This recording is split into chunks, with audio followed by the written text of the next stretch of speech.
Right, are you with me? This is question 8 on page 342.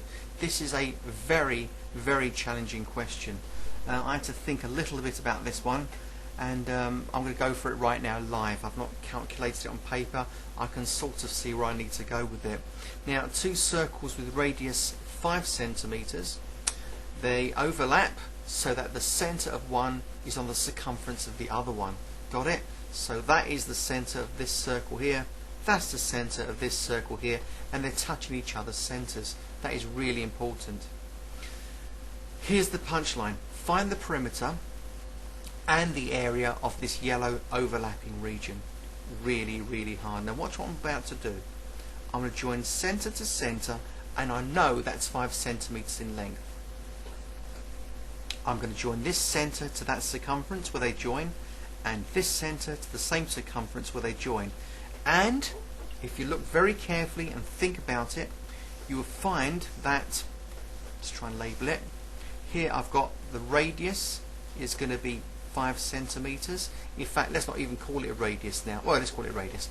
And this radius is also equal to 5 centimeters, and this is also equal to 5 centimeters. I mean, I'm actually pointing at the blue triangle I've just constructed. So I've got a 5, 5, 5 triangle, which makes it equilateral.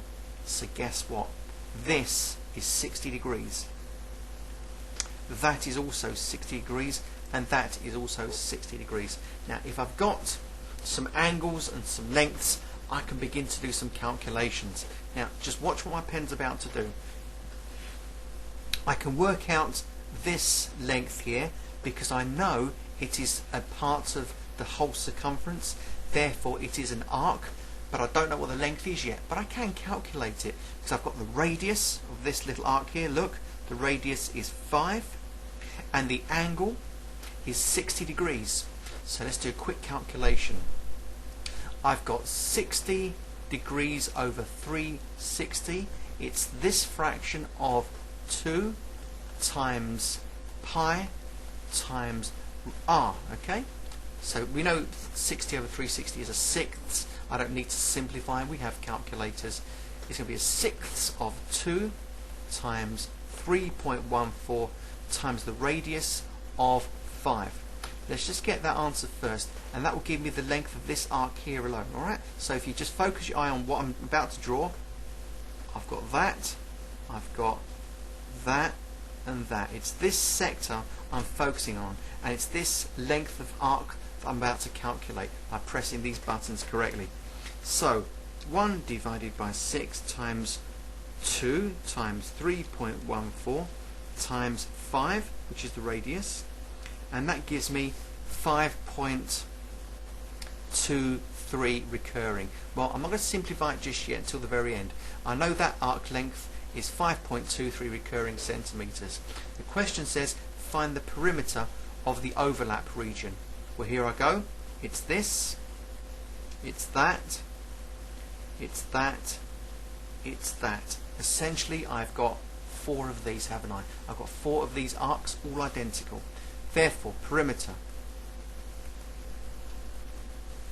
equals 4 lots of 5.23 recurring.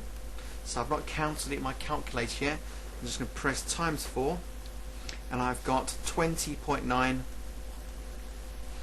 recurring. But anyway, to 1 decimal place, 20.9 centimeters. Now, the book says 20.9 centimeters. Hey, we got it right. I'm happy.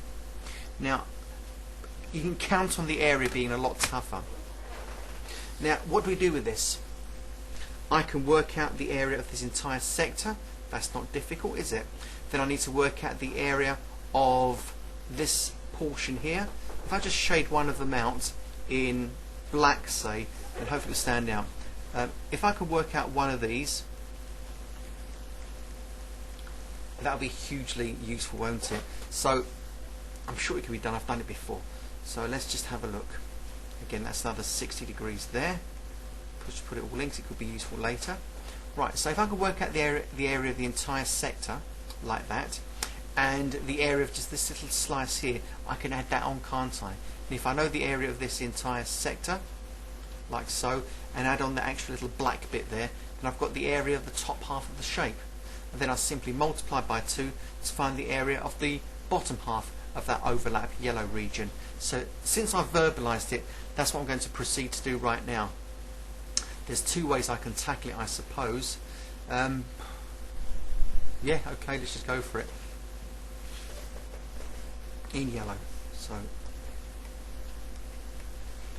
area of sector equals this fraction, so 360 over 60, this fraction of pi times radius squared. Alright, so there we are.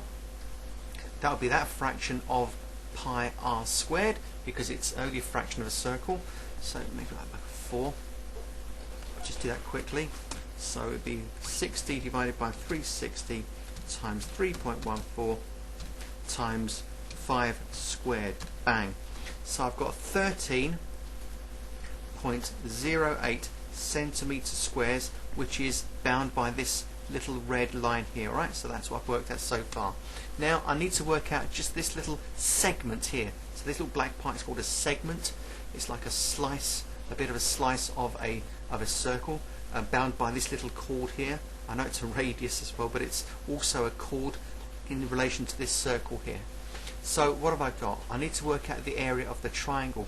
Now I don't know what the height is of the triangle, I haven't got a clue, but you may recall that if you have a triangle like so, and I know the angle is 60, and I know the sides that make the angle are 5s, you may recall that the area of that part of the entire triangle is going to be half AB sine C. So we have to use our trigonometry. Well, half is 0.5 obviously. The A and the B are the 2 sides that make the angle. 5 times 5 times the sine of 60 degrees. Okay? So, just revision there. Let's just do that now. So 0.5 times 5 times 5 times sin 60. Bang. That gives me 10.83 centimetre squares. So that's the area of the triangle. Now if I know the area of the triangle is 10.83 and the area of the entire sector is 13.08, if I subtract them, I've got the area of the little black segment. In fact, let's just show this one in black as well. So I've now can work out the area of that, which is the same as the area of that. So here we go. And let's just put some words on it, otherwise we'll get lost in the calculation. So area of segment will be the area of the entire sector, 13.08. Take away the area of the triangle, just the blue bit alone, 10.83, and that's going to give us something. 13.08 take away 10.83, and that's given me 2.25 centimetre squares. Now let's just do some maths. I know that the area of this entire sector plus this little bit of the segment will give me the top half. So let's just go for total area right now of the overlap region. I've got the area of the sector, which is 13.08. Just reiterate, it's this down by the red line, plus the area of this little overhang bit, the segment, 2.25, and that takes care of that and that, and I've got 2 of these because obviously the same mathematics is reflected in the bottom half. So let's just grab the machine and do that. So it's 13.08 plus 2.25 equals, multiply that by 2, and that gives me 30.66. So I'm going to go for 30.7 centimetre squares of area. 30.7, yeah, it's brilliant. Well, I'm really happy with that I got it right. It's very, very fiddly. It's as A-star as you can get. Conceptually not difficult, but all the maths is trapped inside this awkward little arrangement, and all you've got is just one figure. The one figure you've got, of course, is the radius of 5 centimeters. You had to gather and calculate the fact that you really had an equilateral triangle. That brought the number 60 into the equation, and then you were just away. Okay, I'm going to stop there because that's really challenging. It's worth its own video, so I'm going to stop, and you better watch this a load of times because it's really tricky. Alright, so enjoy that one.